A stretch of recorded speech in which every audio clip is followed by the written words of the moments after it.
Hi ಎಲ್ರಿಗೂ ನಮಸ್ಕಾರ. Shadows kitchen YouTube ಚಾನಲ್ಗೆ ಸ್ವಾಗತ. ಇವತ್ತು ನೀವು ನೋಡೋಕ್ಕೆ ಬಂದಿರೋ ವಿಡಿಯೋ ಈಸಿಯಾಗಿ ಮಾಡೋ 5 ನಿಮಿಷದ ಅಡುಗೆ ಪುರಿ ಉಪ್ಪಿಟ್ಟು ಅಥವಾ ಪುರಿ ಒಗ್ಗರಣೆ, ಕಡಲೆ ಪುರಿ ಯೂಸ್ ಮಾಡ್ಕೊಂಡು ಮಾಡುವಂಥ ತಿಂಡಿ ಪದಾರ್ಥ ಅಥವಾ ಸ್ನ್ಯಾಕ್ಸ್ ಆಗೋ ಮಾಡ್ಕೊಳ್ಬೋದು. ಬೇಕಾಗಿರೋ ಐಟಮ್ಸ್ ಬಂದು ಸಾಸಿವೆ, ಕಡಲೆಬೇಳೆ, ಕಡಲೆ ಬೀಜ, ಇದು ಈರುಳ್ಳಿ, ಚಾಪ್ ಮಾಡಿರೋ ಕರಿಬೇವು ಸೊಪ್ಪು, ಮೆಣಸಿನ್ಕಾಯಿ, ಕೊತ್ತಂಬರಿ ಸೊಪ್ಪು, ಹಾಗೆ ಕಾಯಿ ತುರಿ. ಇದು ಪುರಿ ವಿಡಿಯೋಗೋಸ್ಕರ ಬೌಲಲ್ಲಿ ಇಟ್ಕೊಂಡಿದ್ದೀನಿ.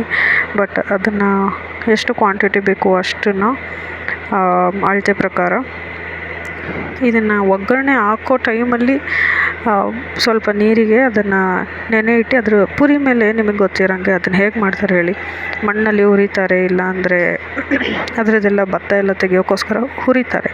ಸೊ ಹಂಗಾಗಿ ಭತ್ತ ಎಕ್ಸ್ಟ್ರಾ ಆ್ಯಡ್ ಆಗಿರುತ್ತೆ ಅಥವಾ ಮಸಿ ಆ್ಯಡ್ ಆಗಿರುತ್ತೆ. ಅದೆಲ್ಲ ಹೋಗಬೇಕು ಅಂದರೆ ಸ್ವಲ್ಪ ನೆನೆಸಿಡಬೇಕು, ಹಾಗೆ ಅದನ್ನೆಲ್ಲ ತೆಗಿಬೇಕು, ಇಲ್ಲಾಂದರೆ ಮಸಿನೂ ತಿನ್ನಬೇಕಾಗುತ್ತೆ ನಾವು.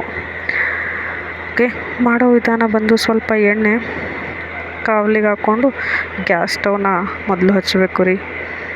ಆಮೇಲೆ ಸಾಸಿವೆ ಹಾಕ್ತಾಯಿದ್ದೀನಿ. ಕಡಲೆಬೀಜ ನಿಮಗೆ ಎಷ್ಟು ಬೇಕೋ ಅಷ್ಟು ಕಡಲೆಬೀಜ ಕೆಲವ್ರು ಇಷ್ಟಪಡ್ತಾರೆ, ಕೆಲವ್ರು ಇಷ್ಟಪಡಲ್ಲ. ನಿಮಗೆ ಎಷ್ಟು ಬೇಕೋ ಅಷ್ಟನ್ನು ಆ್ಯಡ್ ಮಾಡ್ಕೊಳ್ಳಿ ಕ್ವಾಂಟಿಟಿ ಮೇಲೆ. ನೆಕ್ಸ್ಟು ಬಾಡಿಸ್ತಾ ಇರಬೇಕು. ಅದು ಸ್ವಲ್ಪ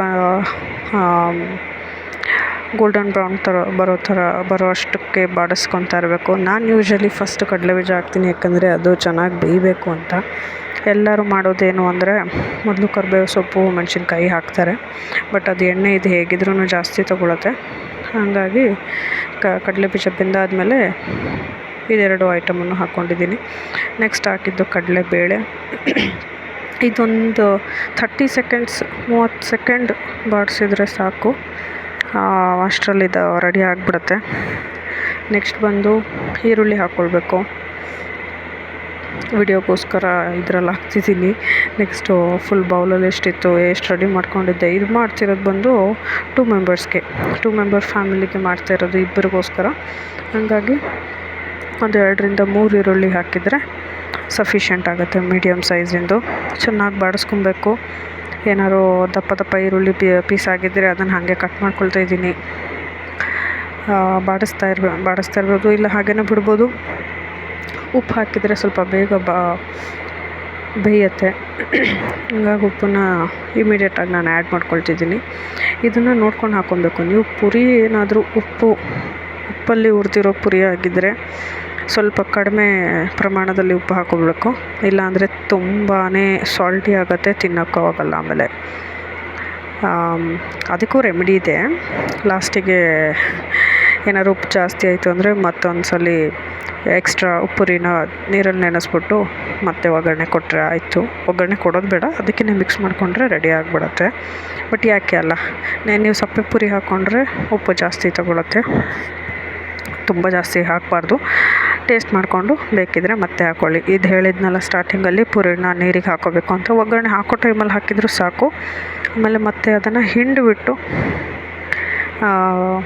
ಈ ಒಗ್ಗರಣೆ ಏನು ಕೊಟ್ಟಿದ್ದೀರ ಅದಕ್ಕೆ ಪೂರ್ತಿಯಾಗಿ ಹಾಕ್ಕೊಬೇಕು. ನೀರು ಪ್ರಮಾಣ ಪೂರ್ತಿಯಾಗಿ ತೆಗೆದಿರಬೇಕು, ಇಲ್ಲಾಂದರೆ ಚೆನ್ನಾಗಾಗಲ್ಲ. ತುಂಬ ನೀರು ಬಿಟ್ಕೊಂಡು ಪೇಸ್ಟ್ ಥರ ಆಗಿಬಿಡುತ್ತೆ.